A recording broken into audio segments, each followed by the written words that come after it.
How's it going, everyone? Welcome back. Everyone's having a lovely day. Let's talk a little Matty McLain.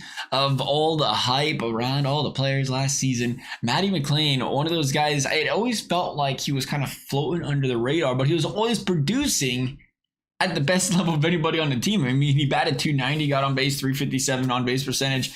He stole 14 bags, had 16 home runs, and really was that consistent cog in this lineup throughout the season.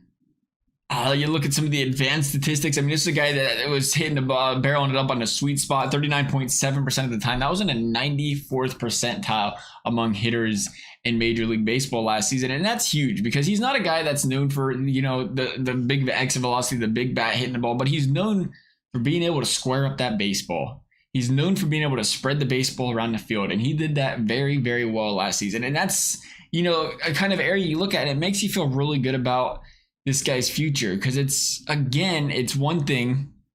You're swinging and missing a lot. You're swinging for the fences all the time, and you're like, oh, it could have been a fluke. Could he, pitchers figure out things change. But it's another thing when he's known more of being a contact hitter, a guy that's, again, squaring the baseball up and just making solid contact and punching the ball into holes. I mean, it's a thing you really, and it's really been centered around his Reds team these last couple of years. It's like kind of venture away from the power hitters and get more of these guys that get on, get over, get them in. And that's the kind of baseball the Reds have been playing. And Matt McLain screams that.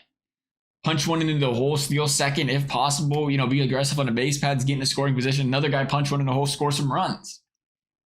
And again, Matty McLain fit in that bill perfectly. And, you look at the future of this guy in the Reds, it's like, hey, that's the kind of players this Reds team needs. You think about the Moneyball thing with Oakland back in the days. Like, hey, the Reds, they're not going to be, they can bring up all these prospects and they could all hit 40 home runs, and then they'll all walk out the door in 4 or 5 years because they just can't afford that. But when you get rid of the home run ball, you got a lot of these contact that they don't get paid the same. It's like you got a good chance for the Reds to really be able to keep this core together for a long time. And Matty McLain is a big, big part of that core for this baseball team. And, you dig a little deeper in the numbers, 25% chase rate last season. Again, 74th percentile amongst MLB hitters in the league, above average. Well above average, really. And again, important because this is a young guy. You got to remember, these guys are putting in rookie year numbers, and pitchers are still learning them. That later in the year, how much are they starting to chase the breaking ball, chase balls away, stuff like that. Really takes a toll on some players, and then that happens. It's just baseball. It's a game of adjustments. You get a weakness, you start chasing. Remember Todd Frazier, notorious for chasing that slider away, that breaking ball away kind of thing. Well, a lot of hitters are like that. And a big thing is then you adjust, you learn not to chase, and you get better and better. But when you're in Matt McLain's situation, you say, hey, he's already very good and exceptional in those areas. Again, you expect him to grow and improve and get better and better.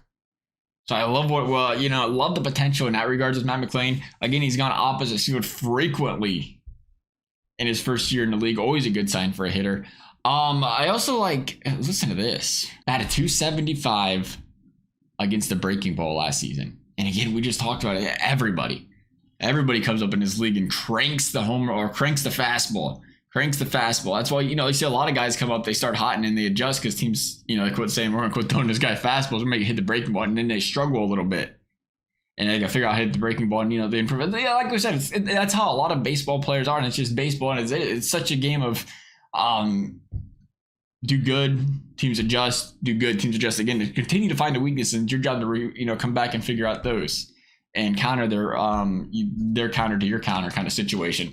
And to be able to see a guy that just comes out of the gate and hits the breaking ball very, very well, that is so promising. Because again, that's one of those, you never know what happens. You never know what happens with the young players once teams start throwing him a lot of breaking balls. I mean, we've seen with Ellie last season where he struggled at the end of the season. Do we expect him to grow and improve? Absolutely. But, you never know. You never know. And once, if you can't hit anything but the fastball, that's where those guys' careers quickly fizzle out. But when you come out the gate like Matt McLain did and just, again, balanced across the board, hit the fastball, hit the breaking ball walls, hit the ball opposite field, hit the ball, pull the ball. He seemed to be doing everything well, squared the baseball up well. You got to feel really good about what Matt McLain's going to bring to this baseball team again next season. We're going to say he's going to bat 293.